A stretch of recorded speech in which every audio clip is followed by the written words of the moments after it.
본 영상은 공익 목적으로 제작되었음을 알려드립니다. 방송이 원활하지 않더라도 많은 양해 부탁드립니다. 수업 중 궁금한 사항이 있으시면 영상 아래 댓글이나 카카오 1:1 채팅으로 문의 주시면 감사하겠습니다. 자, 선생님들 안녕하세요. 또 뵙겠습니다. 지금까지는 한자 이제 하고 한문 공부하는데 필요한 기초에 대해서 부수하고 기초에 대해서 말씀드렸습니다. 이번 시간부터는 본격적으로 한자 이렇게 풀이도 해보고 또 낱말 풀이도 해보고 뭐 여러 가지 한자와 관련된 풀이를 한번 해보도록 하겠습니다. 자, 선생님들 교재는 아마 15페이지가 될 겁니다. 그럼 수업 시작하도록 하겠습니다.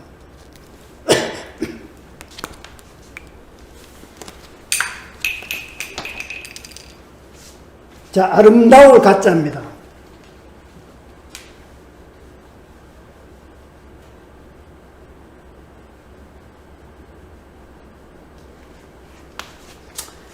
아름다울 가짜인데, 아름다운 것은 다른 것이 아름다운 게 아니고 사람이 아름답기 때문에 사람 인자가 요게 부수로 봤죠.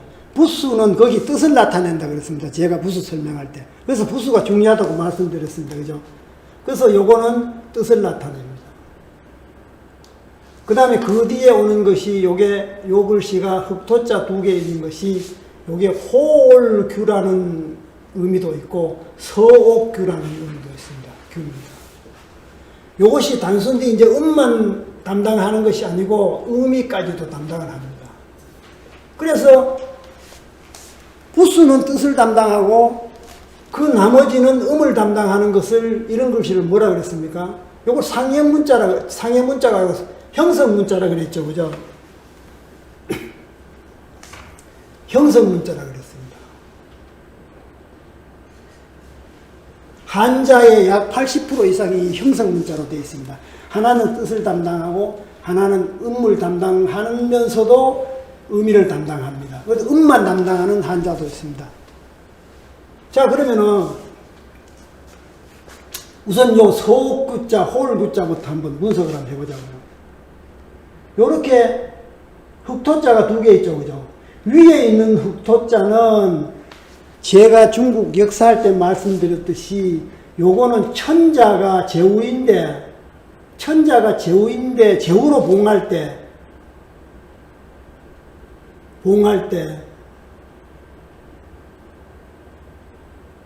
땅을 내려주는 겁니다. 땅을 내려주는 겁니다. 제우를 봉할 때 내려준 땅입니다. 그 다음에 뒤에 요 흑토자는 요 받은 땅을 제우가 다스리는 땅입니다. 다스리는 땅. 제어서 다스리는 땅을 얘기합니다. 그래서 이 두 개, 흑토자 두 개를 붙여서 앞에 흑토자가 있고 뒤에 흑토자가 붙여서 요것이 호올이라는 의미도 있고 소옥이라는 의미도 있는데 왜 호올이라는 의미가 있노 그러면은 이 천자가 제우를 봉할 때 땅을 내주지만은 그 증표로 요 호올이라는 것을 요렇게 옥으로 된 겁니다. 옥으로 된 맞대 용언합니다. 그죠? 그걸 증표로 이렇게 내려줍니다. 이 이름이 이게 호올입니다. 그래서 호올규자가 되고 이 호올을 만드는 재질이 옥으로 만듭니다. 옥으로. 옥이 아름답죠. 그죠? 이 아름다운 옥으로 만들기 때문에 서자가 이게 상서로울 서자입니다. 그죠? 요래서 서옥이라는 그런 의미입니다. 상서로운 옥으로 만들기 때문에 서옥이라는 그런 의미가 됐죠. 이게 아름답다는 뜻이죠. 그죠? 아름답다.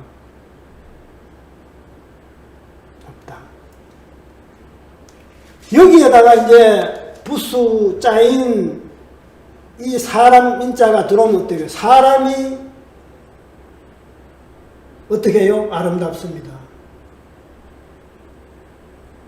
그래서 아름답다라는 의미가 만들어진 겁니다. 아름답다, 좋다, 훌륭하다 뭐 그런 의미가 만들어진 거죠. 자, 그럼 거기에 아름다울 가짜가 쓰이는 사례를 제가 몇 가지만 한번 예시를 들어놨습니다. 한번 보겠습니다.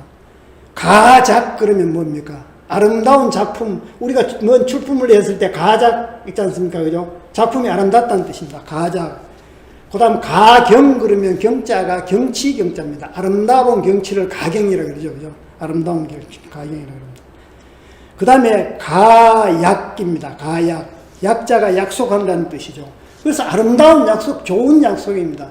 옛날에 결혼식 할 때 주례가 잘 하던 말이 백년가약을 맺고 뭐 흰머리가 뭐 검은 머리가 팥불이 되도록 이런 얘기 많이 했지 않습니까? 근데 요즘은 주례도 없지만은 그렇게 아름다운 약속인지 잘 모르겠습니다. 세상이 변해서 뭐 결혼식 하는 날도 헤어진 날 게 있다 그러고 그런 게 없어야 되는 참 걱정입니다만은 그래서 옛날에는 가약 아름다운 약속 백년가약 그런 걸 많이 했습니다. 그 다음에 가인방명 이 많이 들어봤지 않습니까? 그죠? 우리 가인 방명 가인은 아름다운 사람은 이 열불박자입니다. 그죠? 열불박자. 명이, 생명이 열다. 아름다운 사람은 생명이 열다라는 말은 오래 못 산다. 그런 얘기입니다. 이 가인방명이란 말은 그러면 어디서 나왔을까요? 옛날에 북송 때에 아주 유명한 대문장가 있습니다. 중국에서도 손꼽히는 그 문장가입니다. 선생님이 잘 아시죠? 그죠? 소식. 소동파란 사람 있지 않습니까? 소동파란 사람. 이 적벽가를 지은 사람입니다. 대표적인 작품이.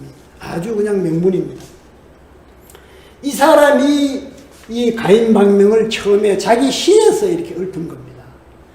이 소식이란 사람이 어느 날 절에 갔어요.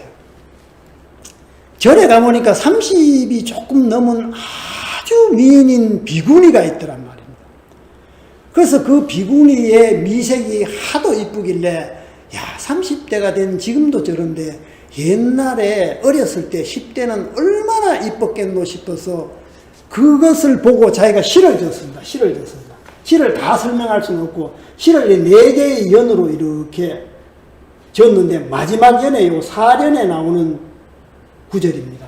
거기에 어떻게 나오나 그러면은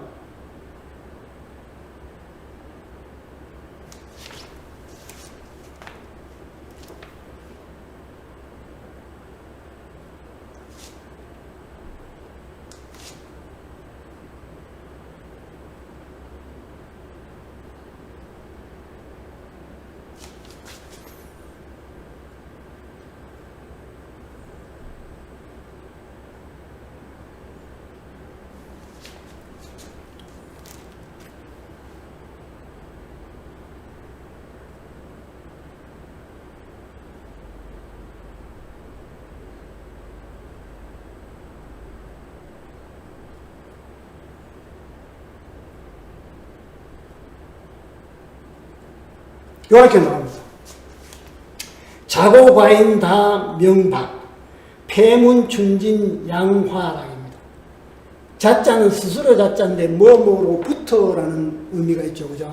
그 예로부터 가인 아름다운 사람은 대부분 다가 명이 박한데 아름다운 사람은 명이 박하다는 것은 오래 못 산다 그 얘기죠. 명이 박하다. 폐문 닫힌 문 밖에 춘진 봄이 다 했다 이거야. 봄이 아마 이렇게 올라 그러다가 봄이 다 했어요. 짧게 봄이 끝났다는 뜻이죠. 봄이 다 했으니까 버들꽃이 떨어진다. 이 의미 자체는 버들꽃이 그렇게 오래 가는 것이 아니고 잠깐 이렇게 봄에 피었다 떨어진다는 것을 비유적으로 한 말입니다. 그래서 여기서 가인방명이란 말이 나온 겁니다. 소동파의 시에서 이 사련에 나오는 겁니다. 그래서 가인방명이 어디서 나온 게 아니고 소동파가 지은 시에서 나왔다는 거 선생님들 참고로 좀 상식적으로 아시면 되겠습니다.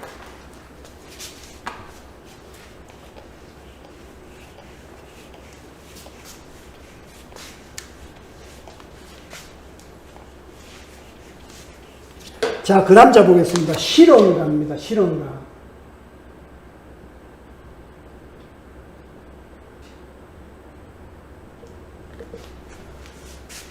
실언이라는 것은 우리 선반을 얘기하죠. 그죠? 집이라든가 이렇게 공중에 이렇게 높이 있는 선반을 얘기합니다.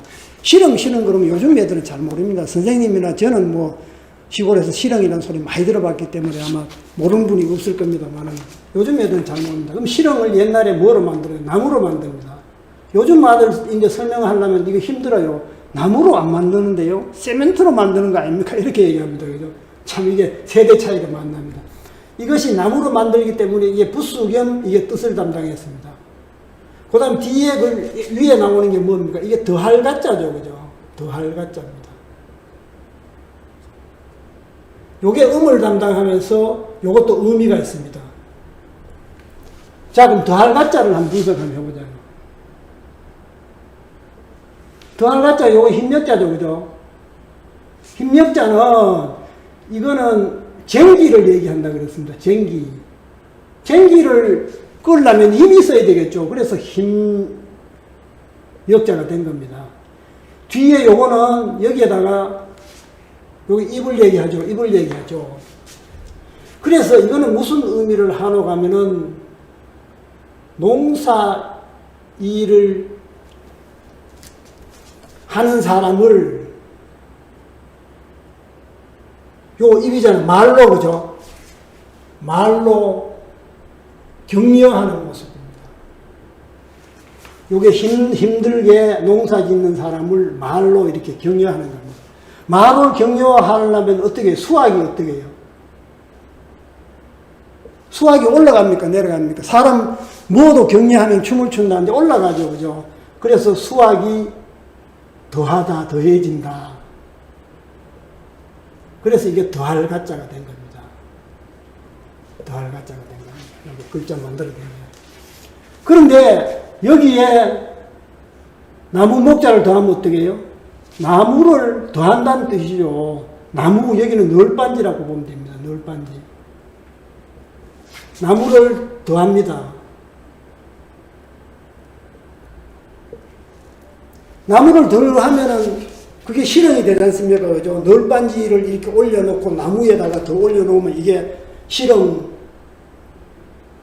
그 다음에 선반 이런 게 되는 겁니다. 그죠? 선반 이렇게 됩니다. 그래서 실은 공중이니까 건너 지르다 이런 의미가 실은 같은 데 들어간 겁니다. 그 선생님들 사례를 한번 보시면은 가공 그러죠. 가짜가 이제 건너 지르다는 의미니까 공이면 빌공자입니다. 공중에 건너 지른다는 뜻입니다. 가공. 거기에 나와 있는 얘는 그냥 공중에 이렇게 건너 지른다는 그런 의미입니다. 근데 우리가 공장에서 뭘 가공한다 그럴 때 가공한다, 뭘 더해가지고 만든다 그럴 때 가공은 이렇게 쓰죠. 공장에서. 그죠? 의미 같은데 요거는 의미가 좀 틀립니다. 그죠? 그 다음에 가설 그러면은 건너 질러서 설치한다는 뜻입니다. 건너 질러서 설치하는 건 뭐예요? 전선이라든가 교량 이렇게 건너 질러가지고 공중에 건너 질러가 설치하죠. 그 가설한다 그럴 때는 그 의미를 씁니다. 근데 우리가 추가로 뭐를 더해가지고 뭐가 나무가 있는데 그 나무를 지상에서 더해가지고 뭐 그 다음에 제조를 하는데 더해가지고 설치한다 그러는 거는 가설은 이렇게 쓰죠. 그죠? 이렇게 씁니다. 그리고 우리가 말을 하고 뭘 설명을 하고 논할 때 가설을 정해서 한다 그럴 때는 가설을 이렇게 씁니다. 여기 말씀 성자죠. 그죠? 가정을 해서 설명한다 그 뜻입니다. 그 다음에 임시로 뭐 설치하는 게 있어요. 임시로 지하철 공사할 때 복공방 같은 거 임시로 설치하죠. 그죠? 요건 제가 잘못 썼습니다. 요거는 말씀 설자를 써야 되겠죠. 그죠? 요렇게 쓰고, 임시로 설치한다 그러는 데는 설치한다 그러는 요 설자를 써야 됩니다. 요거는 임시로 지하철 공사할 때 설치하는 거고, 요건 이론을, 가정을 해서 설명한다는 거고, 이건 추가로 더해서 설치한다는 그런 가설입니다. 참고를 하시면 되겠습니다.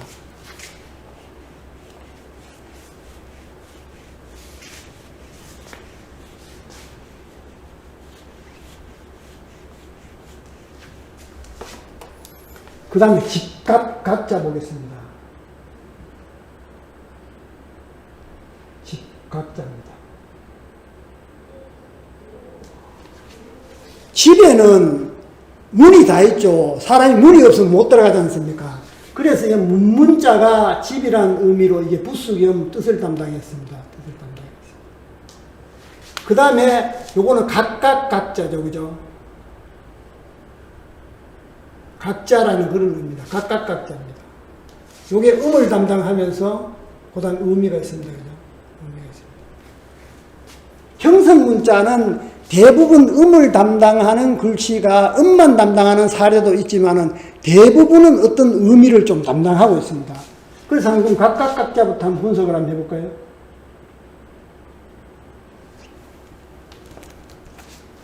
이 각각 각자는 요거 부수할 때 아마 선생님들 기억나실지 모르겠는데 이 부수자가 뒤져올 치자입니다. 요거는 발을 의미합니다. 발을 의미합니다. 온다 간다 하는 거는 전부 발을 의미한다 그랬습니다. 뒤에가 요게 입구자인데 이거는 입을 얘기하는 것이 아니고 이건 모양자를 얘기합니다.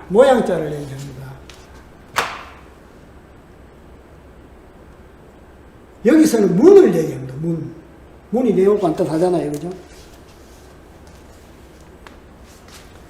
그래서 문으로 사람이 이제 오는 겁니다. 그죠? 이거는 전체 의미를 보면은 사람들이 입구를 향해서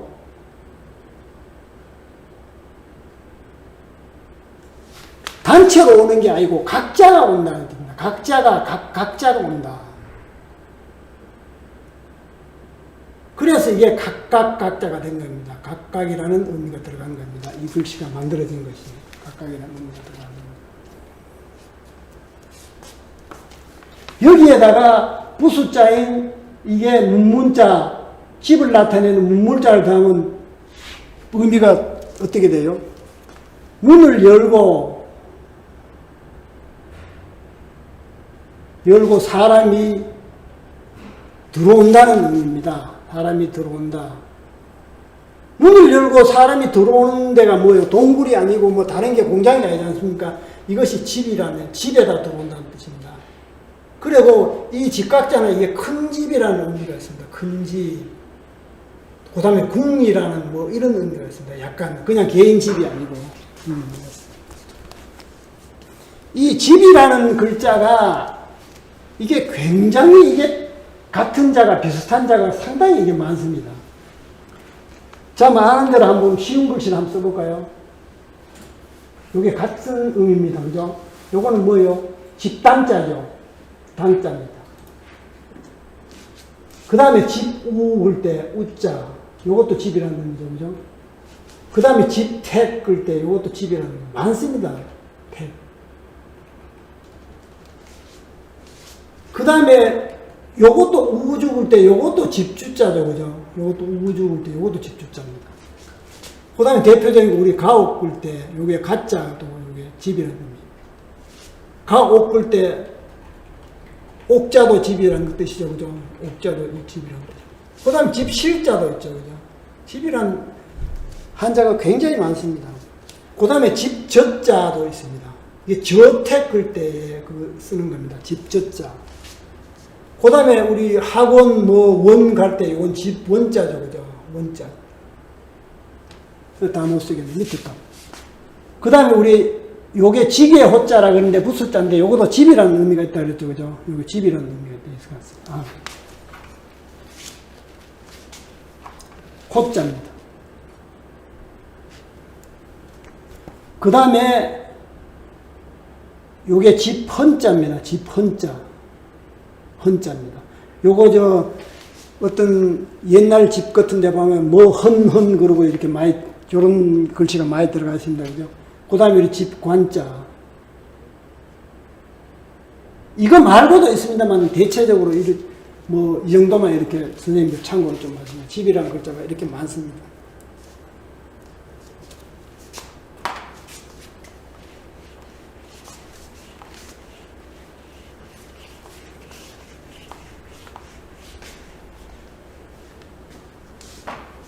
자, 다리 각자 보겠습니다.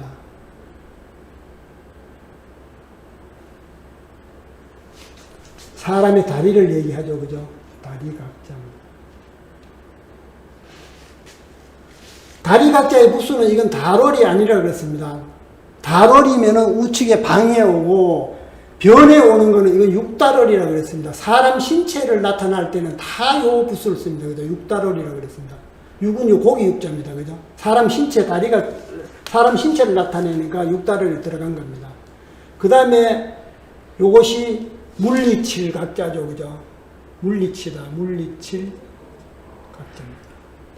요것도 음을 나타내기지만은 각자가 그 다음 의미까지도 포함을 하고 있습니다.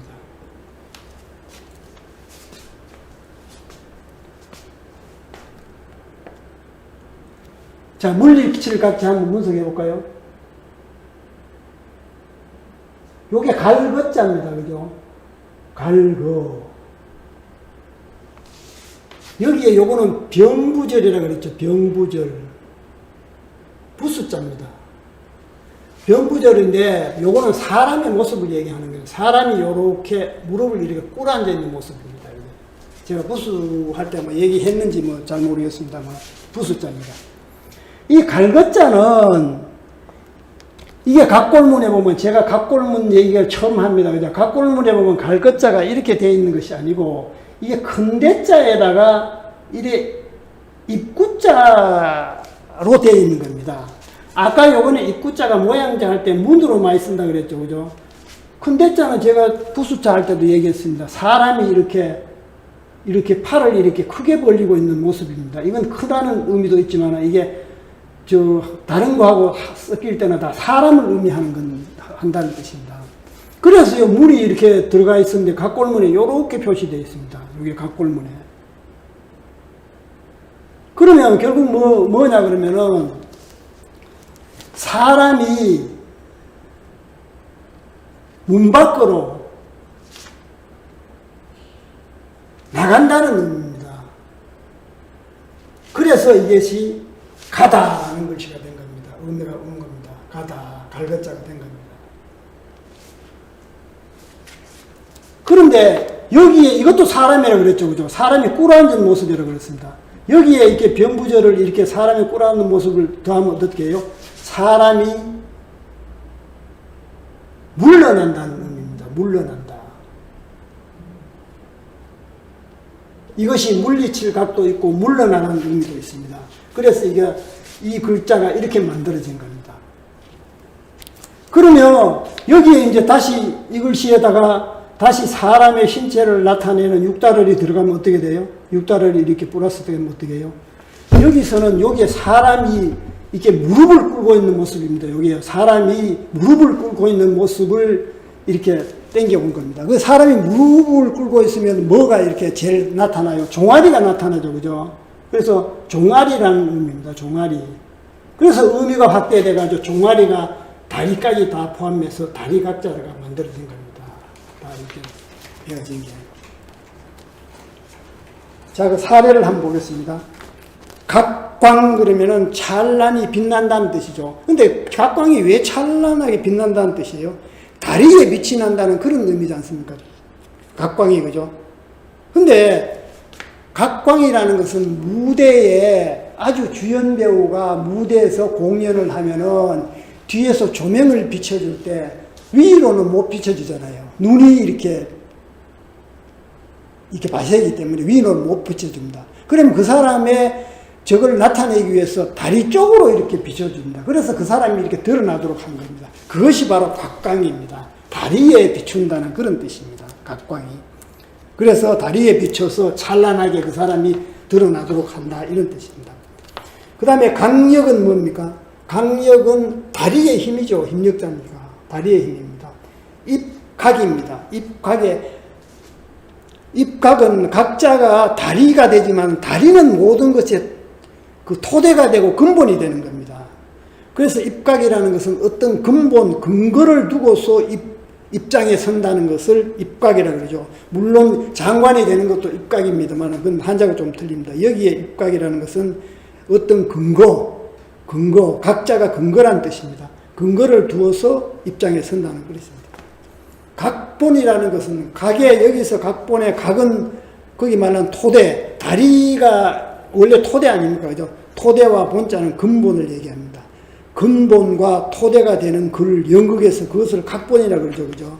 각본이라고 합니다. 그러면 다리에 또 반매 글씨가 있죠. 팔이 있잖아요. 그죠? 팔비자는 요렇게 씁니다.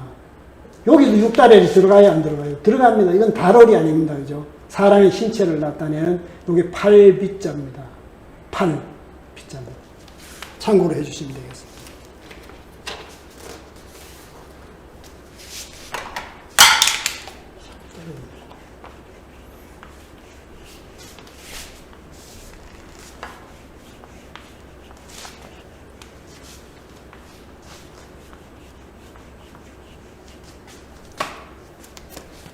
자, 그 다음에 간절할 간자입니다.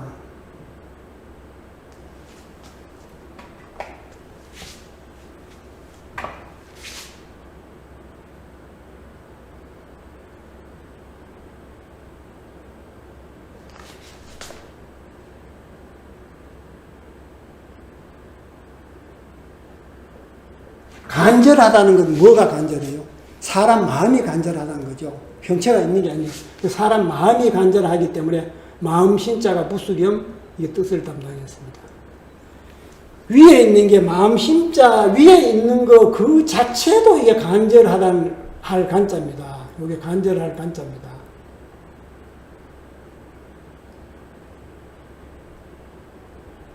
그러니까 음도 담당할 뿐더러 이게 의미도 있겠죠. 그죠? 의미가 있습니다. 그죠? 그럼 이 간절할 간자 한번 분석해 볼까요?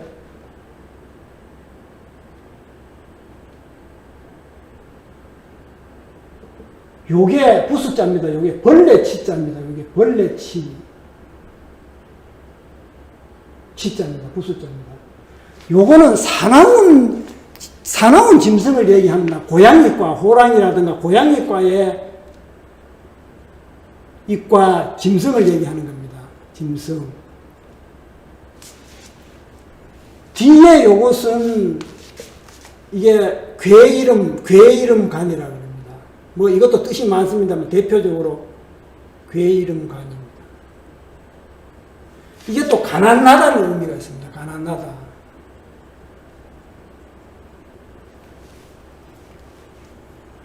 다 됐네.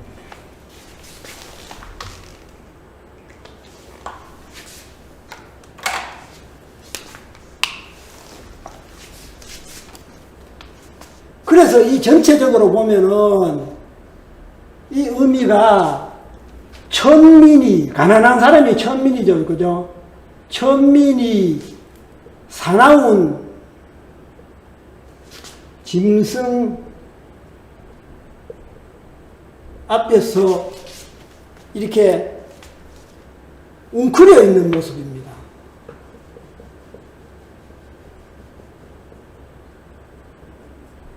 사나운 짐승한테 웅크려 있으니까 겁도 나고 그러지 않습니까? 그죠? 그러면 마음이 간절합니다. 뭔가 누가 나를 구해준다 했네. 그래서 간절하다는 의미가 된 겁니다. 간절하다.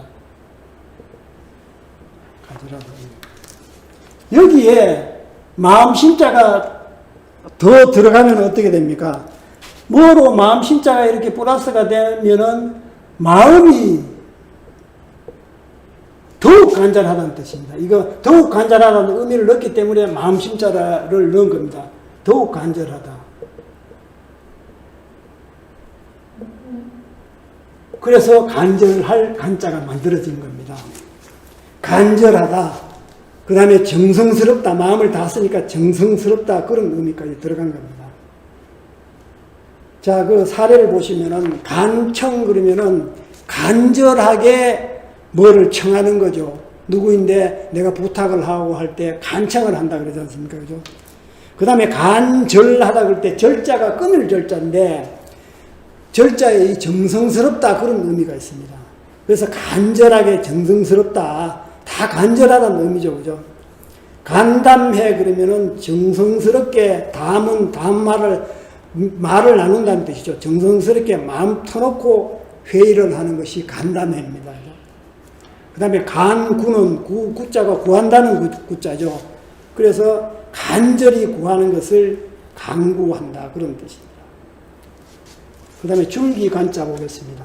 16페이지입니다. 선생님들 교재 16페이지입니다.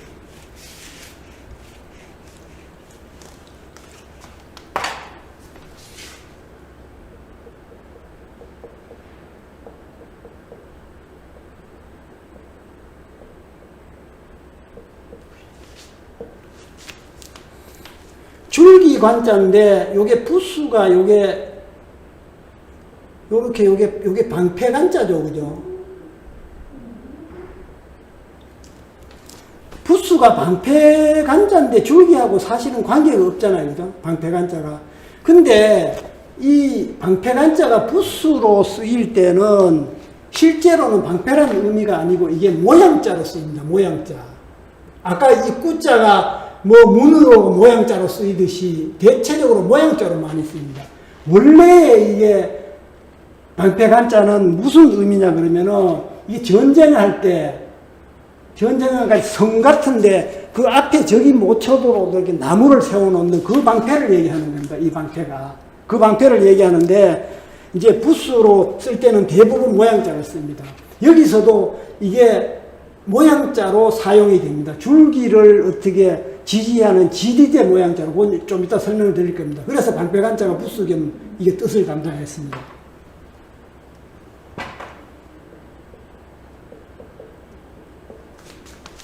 그 다음에 뒤에 요 방패간자를 빼면은 요런 글씨가 나오죠. 그죠? 요 사람인자 비슷한 게 돼요. 사람인자가 아닙니다. 여기서.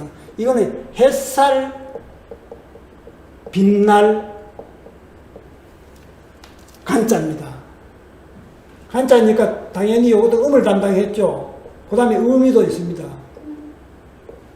그럼 요 글자를 한번 분석을 한번 해볼까요? 요 위에 아래 요거는 다 풀초입니다. 풀초자가 여러 개 쓰잖아요. 그죠? 아래 위에 풀이 있다는 뜻입니다. 이거는 뭔 의미냐 그러면은 이렇게 새싹 풀이 이렇게 있습니다. 풀이 위에도 있고 아래도 있고 이렇게 있습니다. 이건 줄기입니다. 줄기. 그죠? 여기에다가 해가 이렇게 비친다는 뜻입니다. 풀숲 사이로 풀 사이로 해가 비치다는 뜻입니다. 비치는 모습. 이거는 요 사람 인자는 요 줄기를 얘기하는 겁니다. 요 식물의 줄기를 얘기하는 겁니다. 요게 모양자입니다. 그러니까 이게 햇살 빛나다 그런 의미가 된 겁니다. 햇살 빛나다. 여기에 방패간자를 들어가면 방패간자가 뭐라 그랬습니까? 모양자라 그랬죠.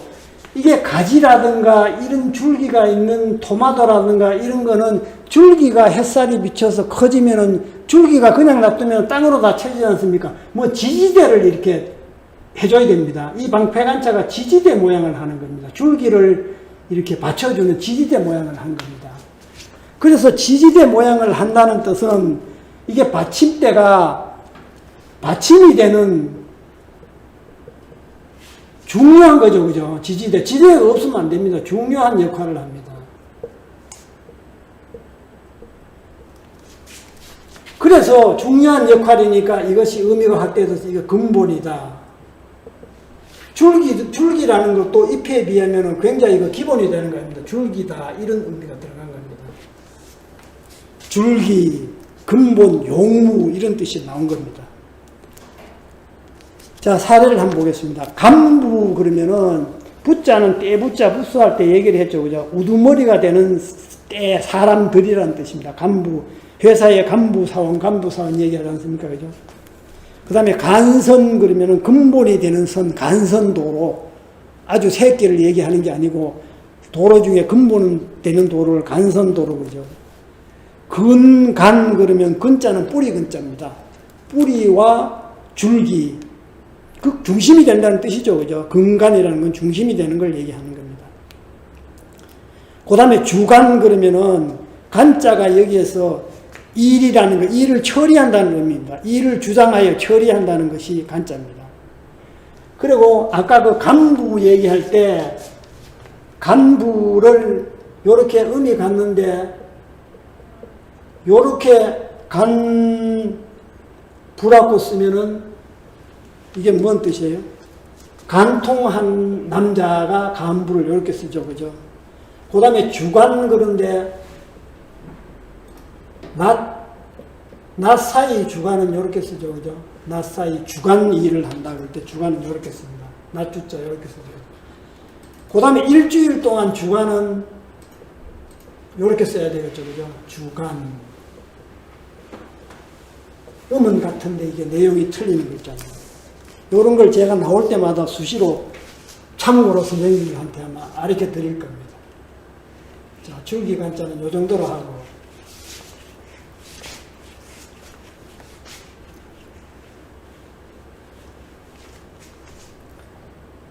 그 다음에 색일간자입니다.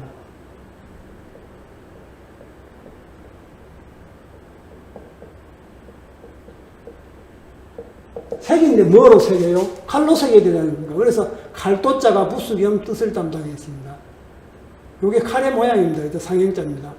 그 다음에 뒤에 이것이 방패간자가 음을 담당하죠. 간자에 간자 그대로 간 겁니다. 그 다음에 또 의미가 있습니다. 그죠? 아까 방패간자는 대부분 모양자를 얘기한다 그랬잖아요. 여기서는 방패간자가 2개 들어간 것을 의미가 합니다. 대체적으로 한자에서는 2개, 3개, 4개 이런 게 나오면 생략이 많이 됩니다. 그래서 하나는 생략하고 요 2개를 하나로 생략하는 겁니다. 요 2개 된 것의 글자가 평평한 견자입니다.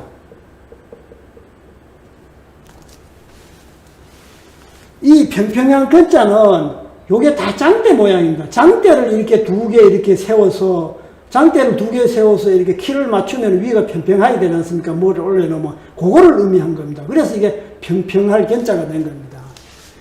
여기에다가 이게 칼도자를 더하면 어떻게 돼요? 평평한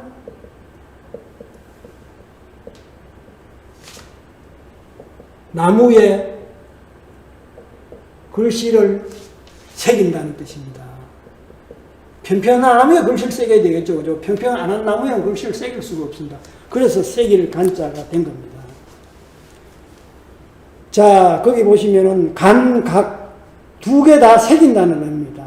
새긴다는 의미인데, 이게 간자, 각자는 새긴다는 의미인데 조금 의미가 틀립니다. 요게 돼지 해자죠. 그죠? 돼지를 칼로 이렇게 꺾인다는 의미입니다. 이건 새긴다는 의미보다. 돼지를 칼로 이렇게 껍질을 벗긴다는 그런 의미입니다. 어쨌든 간에 그 같은 색일 각자입니다. 간삭 그러면 삭자가 깎다는 의미죠. 간자도 여기서는 깎다는 의미입니다. 한자에는 같은 의미가 2개로 이렇게 반복돼서 동일한 의미로 쓰이는 사례가 굉장히 많습니다. 이것도 마찬가지입니다. 간각, 간삭 다 마찬가지입니다.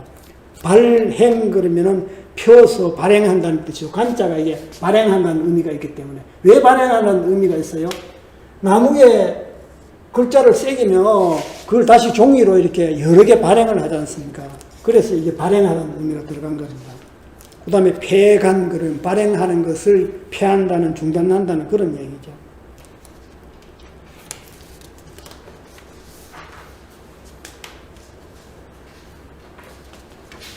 그 다음에 간음할 간자 보겠습니다.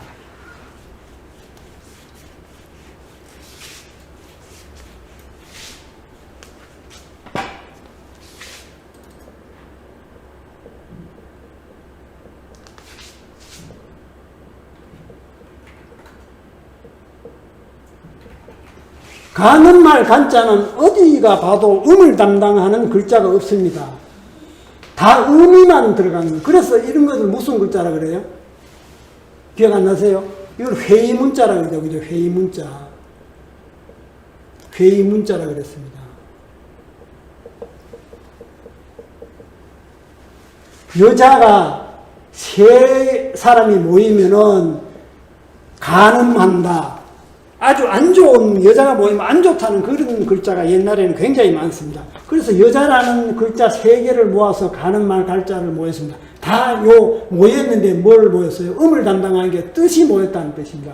여자라는 그 나쁜 뜻으로 만드는데 요즘에 글씨를 이렇게 만들면 여성단체라든가 이런 데서 난리가 납니다. 그죠? 옛날에는 이게 다 남자 가부장적인 그런 시대이기 때문에 이런 환자가 만들어진 겁니다. 요즘은 이런 환자를 만들면 뭐 큰일 나겠죠. 그죠? 어쨌든 간에 옛날에 그런 의미로 글자가 만들어진 겁니다. 그래서 여자와 관계되는 거에 대해서는 글자가 나쁜 글자가 상당히 많습니다. 좋은 글자가 별로 없습니다. 그럼 여자가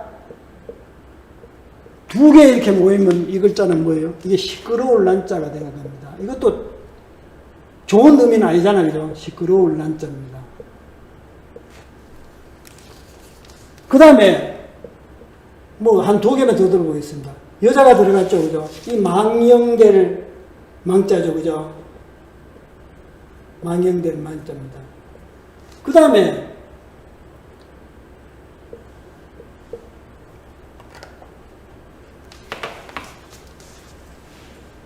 요것도 여자가 들어갔는데 뭐예요? 이 간사할 간자죠. 그죠? 다 나쁜 의미로 이렇게 많이 쓰입니다. 간사할 간자입니다. 여자가 들어갔어. 그래서 이건 설명할 필요가 없습니다. 여자 세 개를 모아서 나쁜 의미로 간음한다. 이런 의미가 들어간 겁니다. 자, 거기 보시면 간음, 음자도 음탕하다, 간음한다 이런 의미가 들어가 있죠. 두 개가 같은 의미로 쓰인 겁니다. 간부 그러면은 간통한 여자죠. 아까 간부가 요렇게 반대로 요거는 간통한 남자라 그랬죠. 그죠? 같은 부자인데 지금 사례에 나와 있는 거는 여자를 말하고 요건 지아비 부자가 남자가 간특하다는 그런 의미입니다. 그죠? 그 다음에 간흉은 간특하고 흉악하다 그런 뜻입니다. 간특하고 흉악하다. 간흉을 요렇게 써도 뜻이 같습니다.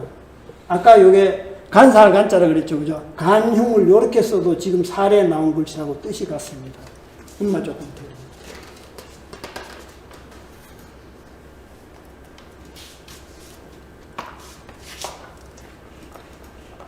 자, 그 다음 자 한번 보겠습니다.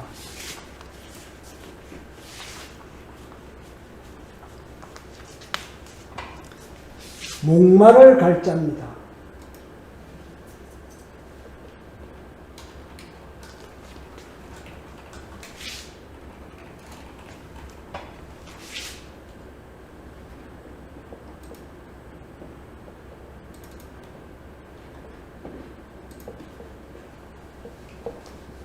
목이 마르니까 당연히 뭐 때문에요? 수분이 부족해서 목이 마르죠. 그래서 물숫자가 이게 뜻을 담당했습니다. 부수 겸 뜻을 담당했습니다. 그 다음에 뒤에 나오는 글자가 이게 부사어로서 여기 어찌 갈자입니다. 어찌 갈자입니다. 이게 음을 담당하면서 갈자가 같이 음을 담당하면서 이것도 의미를 담당합니다. 그럼 어찌 갈자를 한번 분석해 볼까요? 어찌 갈자에 요거 위에 거는 요게 가로왈자입니다. 말하다는 뜻이죠. 가로왈. 가로왈자는 말하다는 뜻입니다. 가로라는 뜻이 말하다는 뜻입니다. 그죠? 뒤, 밑에 요것이 나오는 것이, 요것이 빌개자입니다. 요것이. 빌개자입니다.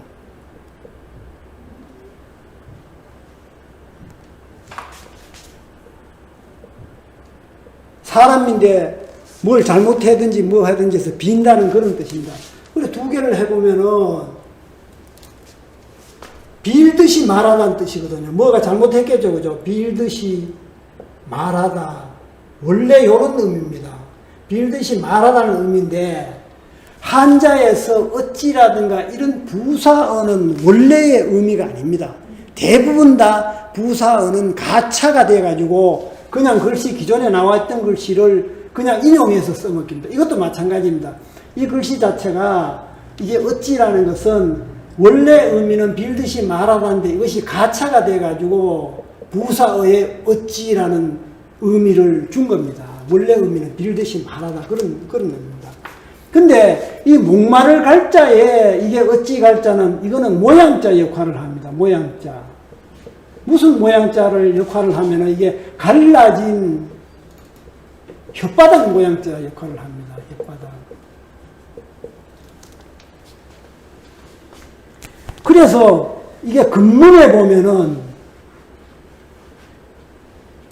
근문은 주나라 때부터 나온 글씨라 그랬죠. 물숫자가 앞에 있죠. 그죠? 물이 이렇게 흘러갑니다. 여기서 이렇게 혓바닥이 이렇게 갈라진 모습이 이렇게 그려져 있습니다. 이 모양자입니다. 그죠? 그러니까 혓바닥이 갈라졌다는 것은 얼마나 그 목이 마르겠습니다. 그죠? 목이 너무 말라가지고 혓바닥이 갈라졌다. 그래서 이게 목마르다는 의미가 들어간 겁니다. 요게 모양자로 이렇게 이게 갈자가 만들어졌다는 것을 이해를 하시면 되겠습니다. 그래서 목마르다, 갈증이 나다. 목마르고 갈증이 나면 어떻게 해요? 굉장히 급하죠. 그죠? 급합니다. 요거하고 마르다는 의미는 요게 또 우리 나무가 마르다 할 때 요게 마를 고자죠. 그죠? 나무가 오래된 말입니다. 요것도 같은 의미입니다. 마르는 것은 마르다는 의미는 같은데 이게 꼭 뭐 뜻이 그 목마른 거하고 나무가 마른 거하고 그렇지는 않습니다만 어쨌든 마르다는 의미는 같습니다.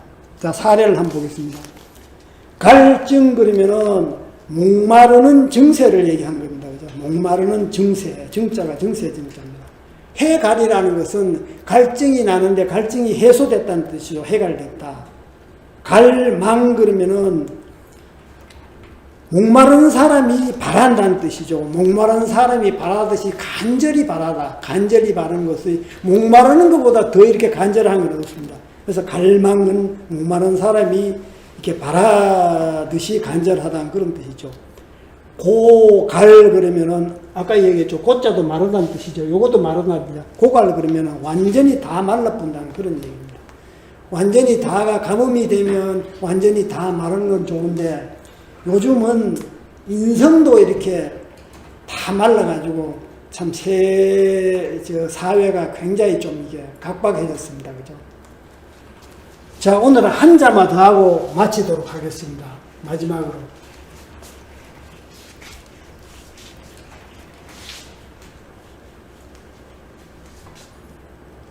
거울 감자입니다.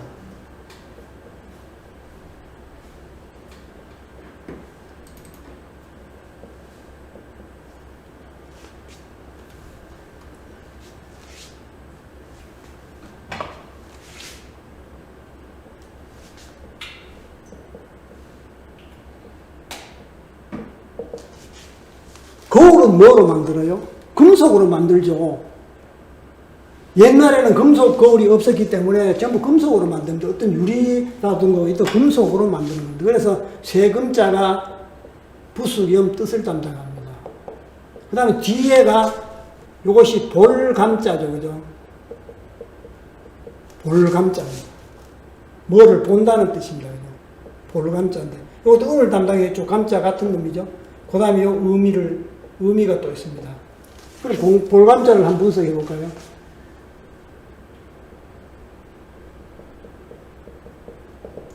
위에 있는 것이 뭡니까? 요게 누울 와자입니다. 요게 누울 와자입니다. 누울 와자.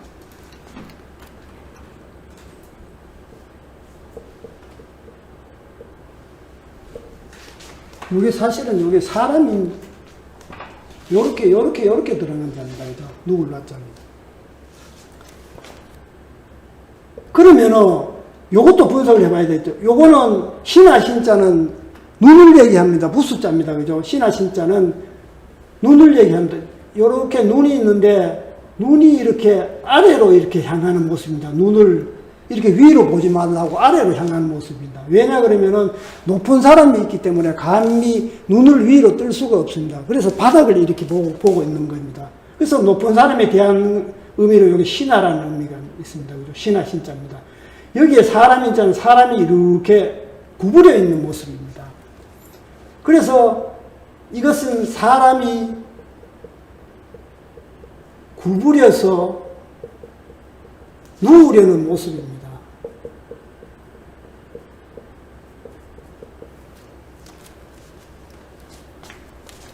바닥에 누우려는 모습입니다. 그래서 누울 완자가 된 겁니다. 그런데 여기에다가 요게 그릇 명자죠. 그죠? 요게 그릇의 모습입니다. 그릇의 상형자입니다. 그러면은 구부려서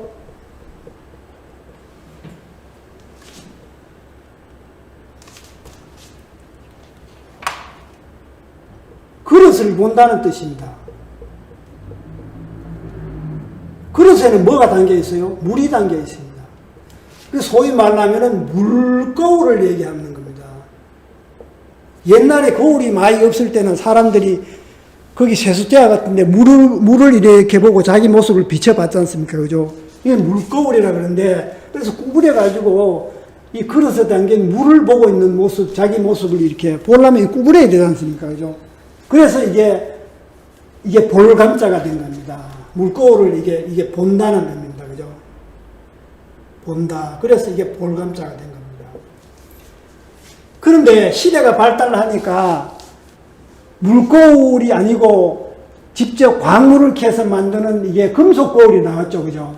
그래서 여기에 세금자가 더해서 이게 본다는 의미니까 여기 더하면은 이게 금속 거울이 된 겁니다. 금속 거울. 그래서 거울,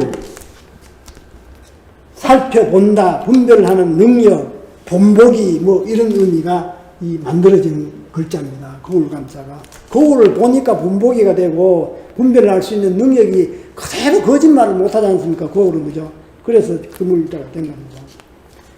자, 사례 한번 보겠습니다. 감상 그러면은 상자가 상 준다는 상자인데 즐기다는 의미가 있습니다. 보아서 감상해서 보아서 즐기다는 의미죠. 우리가 마음으로 이렇게 느끼는 감상은 어떻게 써요? 이렇게 쓰죠. 그죠?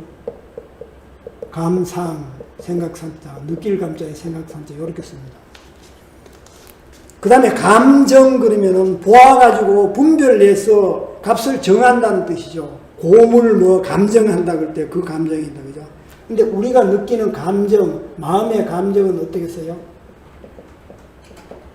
뜻정자 요렇게 감정 요렇게 쓰죠. 그죠? 그 다음에 감계 그러면 계자가 경계한다는 뜻이죠. 거울을 삼아 경계하는 것을 감계라 그럽니다. 그 다음에 도감 그러면 도자가 그림 도자인데 책이라는 의미가 있습니다. 식별할 수 있게 만든 책을 도감이라고 그러죠. 우리 식물 도감 그러면은 이게 꽃이라든가 식물을 딱 사진을 딱 찍어가지고 그걸 식별을 할 수 있도록 만든 그런 책을 말합니다. 도감 그렇습니다. 그래서 거울 경자는 또 이게 같은 의미가 있는 게 있죠.